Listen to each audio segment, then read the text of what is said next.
അസ്സലാമു അലൈക്കും. ഞാൻ ഇന്ന് കപ്പക്കൽ, കോഴിക്കോട് ജില്ലയിലെ കപ്പക്കൽ എന്ന് പറയുന്ന ഒരു സ്ഥലത്താണ്.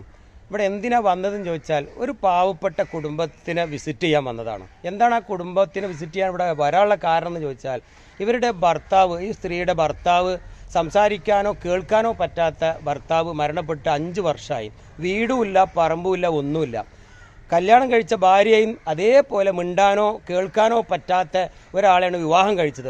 അങ്ങനെ അവർ സുഖമായിട്ട് ജീവിക്കുമ്പോഴാണ് ആ ഭർത്താവ് മരണപ്പെടുന്നത്. 2 കുട്ടികളുണ്ട്. എന്തു ചെയ്യും?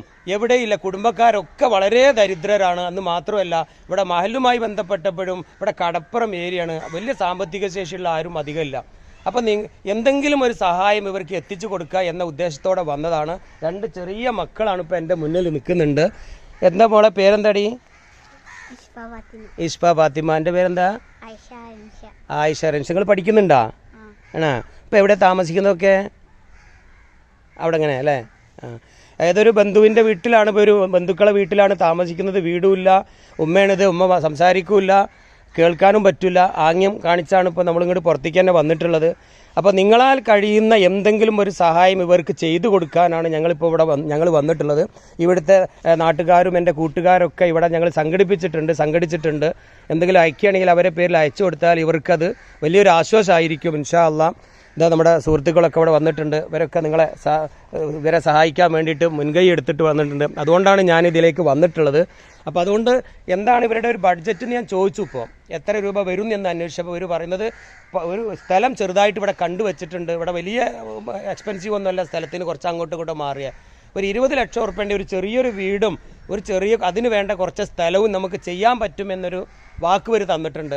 ഇൻഷാ അല്ലാഹ് നിങ്ങൾക്ക് കഴിയുന്ന തരത്തിൽ എന്തെങ്കിലും ഇതിലേക്കൊരു സംഭാവന അയച്ചു തരാൻ പറ്റുമെങ്കിൽ സംഭാവന അയച്ചു തരാം. അതല്ല ഇത് മൊത്തമായി ഏറ്റെടുക്കാൻ ഏതെങ്കിലും നല്ല മനസ്സിൻ്റെ ഉടമകളുണ്ടെങ്കിൽ ഇൻഷാ അല്ലാഹ് എന്നെ പേഴ്സണലായിട്ട് നിങ്ങൾക്ക് ബന്ധപ്പെടാം. അതല്ല നിങ്ങൾ ചെറിയ സംഭാവനയാണ് എങ്കിൽ താഴെ ഇവരുടെ തന്നെ അഡ്രസ്സ് ഇടുന്നുണ്ട്. ഇവരുടെ ബന്ധപ്പെട്ട ഒരാളുടെ ബാങ്ക് അക്കൗണ്ട് ഞാൻ മേടിച്ച് അതിനകത്ത് ഇടുന്നുണ്ട്. കഴിയുന്നതും പെട്ടെന്ന് തന്നെ എന്തെങ്കിലുമൊക്കെ എത്തിച്ചു തരിക. അവർക്ക് തന്നെ ഉണ്ട്, മാഷാ അല്ലാഹ്, ഉമ്മാക്കാനുണ്ട് അല്ലേ? ഓക്കെ. അവരുടെ അക്കൗണ്ട് തന്നെ സ്വന്തം പേര് തന്നെ ബാങ്കിലുണ്ട്. അപ്പോൾ അതിൻ്റെ ഡീറ്റെയിൽ അയക്കുക. അതേപോലെ ഗൂഗിൾ പേ ഒക്കെ ഒന്നുണ്ടെങ്കിൽ തരണം. ഉണ്ടോ? ഗൂഗിൾ പേ ഉണ്ട്, മാഷാ അല്ലാഹ്. അപ്പോൾ ഇനി ഒട്ടും വൈകണ്ട, ഈ പാവം കുഞ്ഞുങ്ങളെ നമുക്കൊന്ന് രക്ഷപ്പെടുത്തണം. ഇവറ്റങ്ങളുടെ ഭാവിയാണ് ഇപ്പോൾ ഏറ്റവും വലുത്. ഉമ്മ എങ്ങനെയെങ്കിലുമൊക്കെ ജീവിച്ചോളും. ഈ കുട്ടികളുടെ കാര്യം എന്താകും? അതുകൊണ്ട് ഇവരുടെ വിദ്യാഭ്യാസത്തിനും ഇവർക്കൊന്ന് നന്നായി താമസിക്കാനും ഇവരുടെ ചെലവിലേക്കെങ്കിലും നിങ്ങൾ അകമഴിഞ്ഞ് സഹായിക്കണമെന്ന് അഭ്യർത്ഥിക്കുന്നു. അപ്പോൾ ഈ ഒരു പരിസരം തന്നെ നോക്കുക. അങ്ങനെ വളരെ ഒരു റിച്ച് സ്ഥലമൊന്നുമല്ല.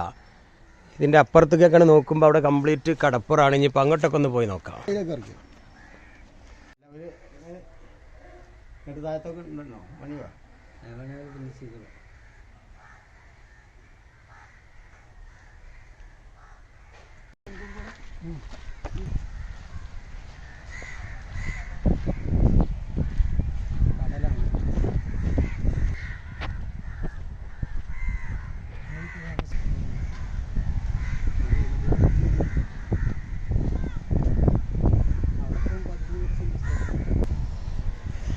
ഇവിടുത്തെ ഏരിയ തന്നെ കണ്ട വളരെ പാവപ്പെട്ടവരുടെ ഒരു ഏരിയയാണ്. കടപ്പുറത്ത് പൊതുവേ അങ്ങനെയാണല്ലോ. മീൻ പിടിക്കുന്നവരുടെയൊക്കെ അവസ്ഥ ഇപ്പോൾ വളരെ പരിതാപകരമാണ്. വളരെ വലിയ പരിതാപകരമാണ് ഇപ്പോൾ ഇവിടെയൊക്കെ. പിന്നെയൊക്കെ എന്ന് പറഞ്ഞാൽ ഇവർക്ക് എന്തെങ്കിലും ഒരു ഏർപ്പാട് ചെയ്ത് കൊടുക്കുക അവിടെയൊക്കെ.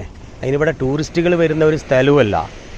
ഇവിടെ അങ്ങനെ ഒരു മീൻ പിടിക്കുക അങ്ങനെയൊന്നുമില്ല. കുറച്ച് അപ്പുറത്തേക്ക് മാറി നിന്നിട്ടാണ് മീൻ പിടിക്കുന്നതും മറ്റും ബിസിനസ് നടക്കുന്നത്. അപ്പോൾ ഇവിടെ ജീവിക്കുക എന്ന് പറഞ്ഞാൽ തന്നെ വലിയ പാടാണ്.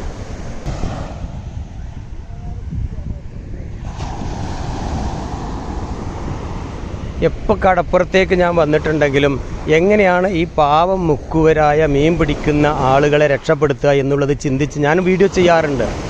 പലയിടത്തും നോക്കും, ഇന്ന് കിട്ടിയാൽ ഇന്ന് കിട്ടി, നാളേക്ക് പട്ടിണിയാണ് ഇവർ. നന്നായി ഒരു കാറ്റും കോളും വന്നാൽ ഇവരുടെ വീട്ടിൽ തീ പുകയുന്നില്ല. അപ്പോൾ ഇങ്ങനെ ജീവിക്കുന്ന ഇവരെ എങ്ങനെയൊക്കെ രക്ഷപ്പെടുത്തണമെന്ന് പലതവണ ചിന്തിച്ചിട്ടുണ്ട്. ടൂറിസ്റ്റുകൾ വരുന്ന മേഖലയാണെങ്കിൽ ഒരു ചെറിയ തട്ടുകടയോ പെട്ടിക്കടയോ ഒക്കെ ഇവിടെ ഒരുക്കി കൊടുത്താൽ ഒരു പക്ഷേ അവർക്ക് ജീവിച്ച് പോകാൻ പറ്റും. എന്ത് ചെയ്യാൻ? അത് ചെയ്യാനും വേണ്ടേ ആൺതണി പോലും ഇല്ല എന്ന ഈ കുടുംബത്തിന് എന്തായാലും നിങ്ങൾ അകമഴിഞ്ഞ് സഹായിക്കണം. നിങ്ങളെ കയ്യിലുള്ള ഒരു തുക അയച്ചു കൊടുത്തുകൊണ്ട് ഇവർക്ക് എത്രയും പെട്ടെന്ന് ഒരു കൂര, അതാണ് ഇവരുടെ ഒരു സ്വപ്നം. ഞാൻ കടപ്പുറത്തേക്ക് ഇങ്ങോട്ട് ഇറങ്ങിയപ്പോൾ ആ പാവം 2 മക്കൾ ഓടി വരികയാണ് ഇങ്ങോട്ട്. വന്നോളി കളിച്ചോളി, കുഴപ്പമില്ല കേട്ടാ. വന്ന് സ്കൂളില്ലേ? പോയാ? സ്കൂളിൽ പോയാ? ടൈമായില്ലേ? 10 മണിക്കാണോ? അല്ലാന്ന് മദ്രസയിൽ പോയി? മദ്രസ പോയി. അപ്പോൾ സ്കൂളിൽ പോകണില്ലേ? ലീവാക്കിയാ? അതെന്തേ? അസ്സലാമു അലൈക്കും വറഹ്മത്തുള്ളാഹി വബറകാതുഹു. പ്രിയപ്പെട്ട സഹോദരി സഹോദരന്മാർ, കോഴിക്കോട് പയ്യാനക്കൽ കപ്പക്കൽ ഹാജിയാരകത്ത് യാക്കൂബ് മകൾ റസീന 38 വയസ്സ്, വിധവയാണ്, ഭദ്രയാണ്, മൂകയാണ്, 2 പെൺമക്കളാണ്. 5 കൊല്ലം മുമ്പ് ഭർത്താവ് മരണപ്പെട്ടതാണ്. ഒരു തരി ഭൂമി പോലും സ്വന്തമായി ഇല്ല.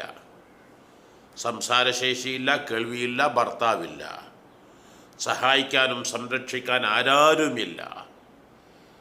വളരെ ദരിദ്രരായ പാവപ്പെട്ട കുടുംബത്തിന് പ്രിയപ്പെട്ട സഹോദരങ്ങൾ ഉസ്മാൻ മുസ്ലിയാരും ടിയൻപുരം ഇബ്രാഹിം സാഹിബും തുടർന്ന്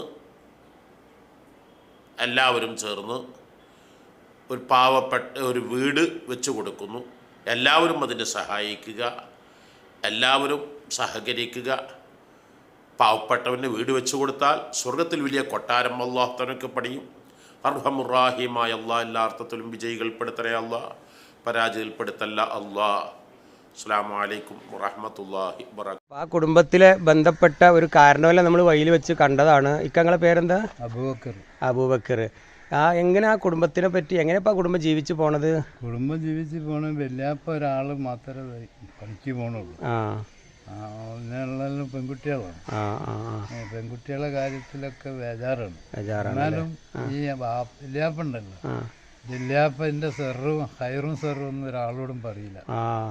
അങ്ങനത്തെ ഒരു വ്യക്തിയാണ്. നിങ്ങളെ പണി എന്താണ്? എൻ്റെ പണി കടലിൽ മീൻ പിടിക്കാൻ പോണാണ്. ഇപ്പൊ പോലുണ്ടോ? ഇപ്പം പോക്കില്ല. ഇപ്പം 4 കൊല്ലത്തോളമായി പോക്കില്ല. വയ്യ അല്ലേ? ഏതായാലും ആ കുട്ടികൾക്ക് വേണ്ടിയിട്ട് നമ്മൾ എന്തെങ്കിലുമൊക്കെ ഇൻഷാ അല്ലാ എൻ്റെ പ്രേക്ഷകരോടെ നമ്മുടെ സുഹൃത്തുക്കളോട് കൂലിട്ടു. ഇൻഷാ അല്ലാ അത് മതി. അവർക്ക് നിങ്ങൾക്ക് ഹജ്ജ് ചെയ്ത കൂലി അവർക്ക് കിട്ടും. അതിന്റെ പ്രതിഫലം അല്ലാഹ് നിങ്ങൾക്ക് കിട്ടും. ആമീൻ ആമീൻ ഇൻഷാ അല്ലാ. ആയിക്കോട്ടെ, നിങ്ങൾ ദുആ ചെയ്യ്.